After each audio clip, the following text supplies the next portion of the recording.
कुत्ता वीरू और हाथी बाहुबली की अद्भुत यात्रा। बहुत समय पहले एक घना जंगल था, सिंहवन, जहां सभी जानवर शांति से रहते थे। इस जंगल के दो सबसे अनोखे दोस्त थे, एक छोटा, चालाक और तेज कुत्ता वीरू और एक विशाल, बलशाली और बुद्धिमान हाथी बाहुबली।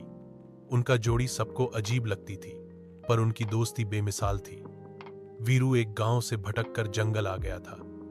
भूखा प्यासा वीरू एक झाड़ी के नीचे बैठा रो रहा था। तभी वहां आया बाहुबली, जो रोज झील से पानी पीने आता था। उसने वीरू को देखा, उसकी हालत समझी और अपनी सूंड से उसे प्यार से उठाकर अपने पीठ पर बिठा लिया। बाहुबली वीरू को अपने घर ले गया, एक बड़ा सा पेड़ जिसके नीचे वह रहता था। वहां उसने वीरू को फल खिलाए और पानी पिलाया। वीरू की आंखों में आंसू थे, पर अब डर की नहीं, कृतज्ञता की। अब वीरू और बाहुबली हर काम साथ करते, फल इकट्ठा करना, नहाना, खेलना और जंगल में घूमना। वीरू की चपलता और बाहुबली की ताकत जब मिलती तो कोई भी समस्या उनके सामने टिक नहीं पाती। धीरे धीरे दोनों जंगल के नायक बन गए। जो जानवर बीमार होते उनकी मदद करते, जो रास्ता भटक जाते उन्हें घर पहुंचाते। सिंहवन के राजा शेरराज ने भी उनकी सराहना की। एक दिन जंगल में अजीब सी गंध फैली, हवा में डर था। जानवरों ने देखा कि पहाड़ी के पार एक नया दल आ रहा था, इंसानों का शिकारियों का दल। उनके पास बंदूकें, जाल और गाड़ियां थीं। जंगल में अफरा तफरी मच गई। कोई जानवर नहीं जानता था कि क्या करे। शेरराज ने सभा बुलाई।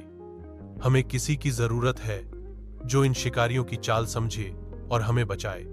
तभी आगे बढ़े वीरू और बाहुबली। हमें एक मौका दीजिए, वीरू बोला, हम उन्हें रोकेंगे। वीरू ने अपनी तेज बुद्धि से योजना बनाई। शिकारियों की चाल को समझने के लिए वह रात को उनकी कैंप में गया। वहां उसने देखा कि वे किस जानवर को पकड़ना चाहते हैं, हाथी और तेंदुए। वीरू ने देखा कि वे एक गहरा गड्ढा खोद रहे थे, जिसमें हाथी को फंसाने की योजना थी। वापस आकर उसने बाहुबली और बाकी जानवरों को समझाया। बाहुबली ने कहा, अगर वे हमें फंसाना चाहते हैं तो क्यों ना हम उन्हें ही अपने जाल में पकड़ लिए। अगले दिन वीरू और बाहुबली ने मिलकर एक झूठा रास्ता बनाया जो सीधे एक दलदल की तरफ जाता था। उन्होंने पेड़ों पर नकली पैरों के निशान बनाए और कुछ जानवरों से झूठी आवाजें निकलवाईं। रात को जब शिकारी आए तो उन्हें लगा कि हाथी यहीं से गया है। वे सारे अपने भारी जाल लेकर उस दिशा में चल पड़े। कुछ ही देर में वे दलदल में फंस गए। जाल वहीं डूब गए और गाड़ियां कीचड़ में फंस गईं। उन्हें भागना पड़ा जंगल से और फिर वे कभी वापस नहीं आए। सिंहवन के सारे जानवर वीरू और बाहुबली के नाम की जय जयकार करने लगे।